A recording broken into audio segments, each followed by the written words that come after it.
everybody, welcome to my channel. My name is Alex and today I am bringing you the super random book tag. Now, I originally saw this tag done by Heather over at Bookables and it was created by Head Over Books, so I'll leave links to both of their videos down in the description for you. I have not really looked at these questions in advance as per usual when I do a tag video, but we are just gonna go through and see what we get. Before we get into the video, if you're new here and you're not already, be sure to go down and hit the subscribe button as well as the bell icon down below so that you never miss out on any of my content. And without further ado, let's get started. So the first question is color crazy, and it says to pick a color that matches your emotions when you're reading your favorite book. And for this one, I'm just gonna have to go with pink because pink makes me think of love, it makes me happy and fuzzy inside, and if I'm reading a book that I really enjoy, one of my favorite books, that's how I'm gonna feel. Question number 2 is favorite movie. Pick your favorite book to movie adaptation. And for this one, I'm gonna go with Love, Simon, which is the adaptation of Simon versus the Homo Sapiens Agenda. I watched it actually about 6 months ago now. I was way behind on watching it. I was behind. Everybody else had seen it before me, but it is one of the best book to movie adaptations I've ever watched. And it's one of just the best movies for this age group that has been made. The close second is To All the Boys I've Loved Before, which was just an incredible adaptation done by Netflix. And the second movie just came out yesterday at the time that I'm filming this, so I'm probably gonna be watching it over the weekend. And if history repeats itself, I'm sure that it's gonna be just as good. Question number 3 is favorite song. You're supposed to pick your favorite song at the moment and then pick a book that matches up with that song. Now, this is honestly really hard for me because, to be completely blunt, I don't listen to music that often. If I'm listening to anything while I'm in the car, it is usually an audiobook or a podcast, so I'm not listening to a whole bunch of music. So I'm gonna use kind of a cop-out answer. I have been listening to the Hamilton soundtrack a lot recently because I am in about a week and a half going to see Hamilton again in New York City, so I've been listening to that a lot again, and I'm just gonna go with Hamilton by Ron Chernow. That is a cop-out answer, but that's okay. Obviously, they go together. If you wanted to do a little bit something different, you could say Alex and Eliza by Melissa de la Cruz. I have not read either of those books, but obviously they go with the Hamilton soundtrack. Number 4 is book slump. Pick a book that put you in a reading slump. And it has been a while since I've been in a genuine reading slump, which, knock on wood, I'm very thankful that it's been a long time. But I think that I'm gonna go with The Knife of Never Letting Go by Patrick Ness. I've talked about this one quite a bit on my channel. It was way not what I thought it was gonna be. It was like 500 pages long and it should have been about 250 pages long. And it just wasn't what I wanted it to be. I pushed myself through it hoping that it would get better, and then it just didn't, and then I didn't really feel like reading anything much after that. Number 5 is book shopping. Name a book that you spent way too much money on. And for this one, I don't really have a good answer because you guys know I don't buy a ton of books. I usually borrow books from the library, or I'm lucky enough to get e-arcs of them. But if I do ever buy a book, typically it's from Book of the Month, which is $14.99, which is not that expensive.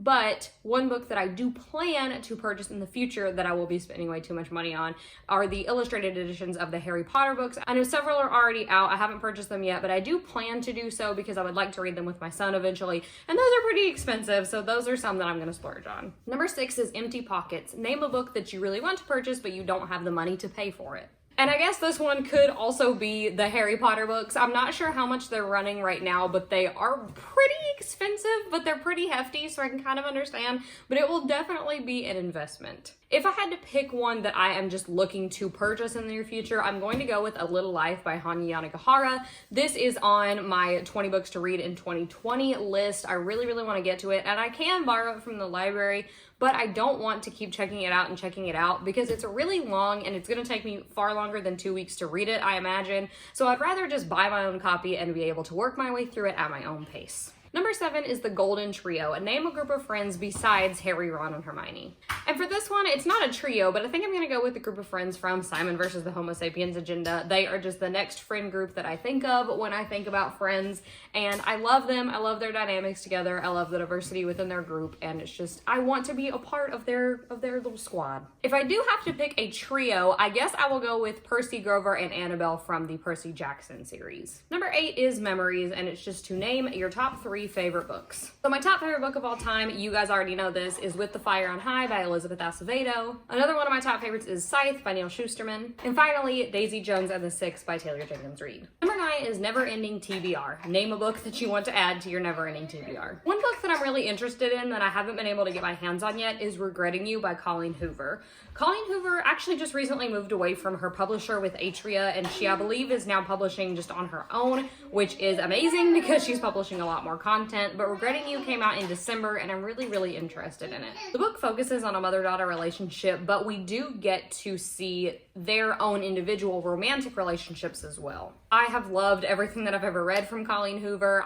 She is one of my favorite authors of all time. I don't think that she can do any wrong. And I know that she has another book coming out in July, and then I believe another book coming out in December, both of 2020. So I really want to get on Regretting You so that I don't fall too far behind in her backlist. Number 10 is Oops. Name a book that is popular that you haven't read yet. And for this one, I'm gonna go with Daughter of Smoke and Bone by Laini Taylor. I said in a previous video that I had never read anything by Laini Taylor, and then afterwards a commenter made me realize that I was actually wrong. I have read Strange Little Dreamer and Muse of Nightmares by Laini Taylor, but I have not read Daughter of Smoke and Bone, which is the first thing that she published. So it's one that has gone a little bit more backlist and not quite as much on the radar these days, but it still remains pretty popular on BookTube, and I really need to get to it. Number 11 is Rainbow, and name a book that gives you all the feels. For this one, I'm gonna go with Far from the Tree by Robin Benway. I've talked about this book a few times on my channel. It is one of my all-time favorite books. It follows these 3 siblings who all share the same birth mother, but they were separated at birth.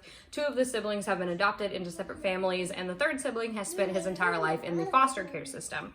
Well, the 3 siblings learn about each other, come together, and go on this mission to find their birth mother. This book gave me all the feels: happy, sad, frustrated, mad, all kinds of feelings. I got really attached to all these characters really quickly, and I feel like this book covers a bunch of different issues, and it does it so well, and I just adore this book so much. I've talked about it enough on my channel already, but if you haven't read it yet and you're looking for a good, hard-hitting, familial type YA contemporary, please pick it up. Number 12 is Movie Night. Name a book to TV adaptation or a book to movie series that you binge watched. And for this one, I'm gonna go with The Series of Unfortunate Events, which was adapted into a TV series by Netflix. Now, obviously, there are 3 seasons of the series, and they all did not come out at the same time, but every time that a new season was released, I binge watched it. I think that I finished season 3 in like 2 days, maybe 3 days. I think that they did a phenomenal job with the series. A Series of Unfortunate Events is the first big series that I can remember reading on my own. A lot of people, theirs was Harry Potter. Mine was A Series of Unfortunate Events. So it holds a really special place in my heart.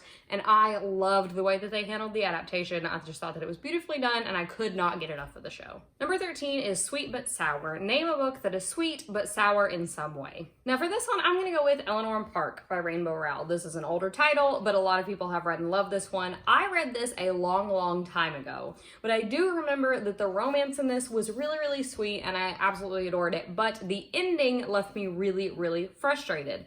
But if you know what happens at the end of this, if you've read it, you'll know what I'm talking about. Back when I read it originally, I did not enjoy ambiguous endings, which this one has one. But I feel like if I reread it today, that I might appreciate it a little bit more, because I don't mind ambiguous endings anymore, really. But I'll just have to reread it and see. But I think that it's sweet because of the romance and how adorable it is, but it's also sour because of the way that it ended. And the last question, number 14, is OMG, no spoilers please, name a book that you've been spoiled for. And this one, I don't even really feel like I can say that I've been spoiled for it, but I'm gonna do it anyway, and that's Little Women. I have not watched the movie, and I have not yet read the book. And I say that I don't feel like I can even say that I've been spoiled for it because it is old. This is a classic. It's more than 100 years old, so I feel like if I get spoiled for it, that is completely on me because I've had plenty of time to read it. But I was talking with my mother-in-law one day, and she has read it, and she revealed a big thing that happens, I assume, towards the end of the novel, and that spoiled me for that, so I'm kind of upset about it. But regardless, now I know one of the big twisty things that happens at the end. If you've read it or seen the movie, you probably know what piece I'm talking about, but, you know, I'll just have to read it and then get the context, and hopefully I'll still be emotional about it. So that is it for the super random book tag. I hope that you guys enjoyed today's video. If you did, let me know your thoughts in the comments down below and answer one of the questions. As always, if you enjoyed today's video, please be sure to go down and give it a big thumbs up, as well as hitting the subscribe button and the bell icon down below so that you never miss out on any of my content. So until next time, bye!